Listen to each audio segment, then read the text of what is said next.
थुआमूल रामपुर पंचायत समिति बैठक में द्वितीय मासिक साधारण बैठक अनुष्ठित होइछि। पंचायत समिति सभागृह थुआमूल रामपुर में अनुष्ठित होइछि। बैठक ब्लॉक अध्यक्ष दयानिधि माझी, बीडीओ ध्रुवचरण मुदुली, एमपी को रिप्रेजेंटेटिव पवित्र नायक एवं सरपंच समिति सभ्य एवं समस्त विभाग अफिसर माने पंचायत बैठक में उपस्थित थे। कलाहांडी हितेश नायक रिपोर्ट, स्टार ओडिशा। पवित्र नायक सांसद प्रतिनिधि मानवीय प्रतिनिधि कलाहांडी।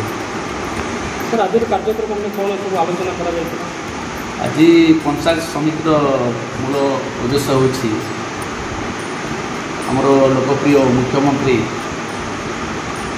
भल योजना गुटा आनी से योजना होछि विकसित ग्राम विकसित ओडिशा।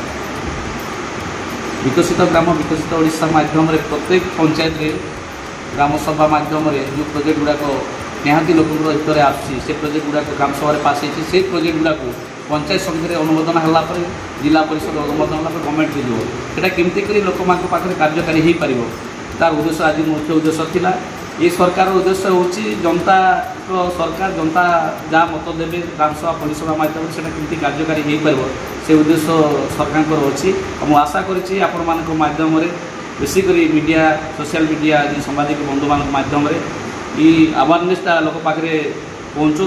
सरकारी योजना केमती आसूची से सरकारी योजना केमती लोक मैंने पाइपर यहाँ समस्त सहयोग कामना करूँ। निश्चित भाव में जदि गाँव विकसित हो ओडिशार विकसित दिल्ली भारत वर्ष विकसित हो सेटा सरकार पदवी खाली सरकार ऑर्डर हिसाब से पूर्ण होता है। विगत जो समिति मीटिंग माध्यम आम ब्लॉक जिते भी आम सरकारी पदवी खाली रही आम डिस्ट्रिक्ट अथॉरिटी को आम वैकेंसी पोजिशन आम सबमिट कर देखा जाऊ कि शीघ्र यथाशीघ्र आम पूरण कर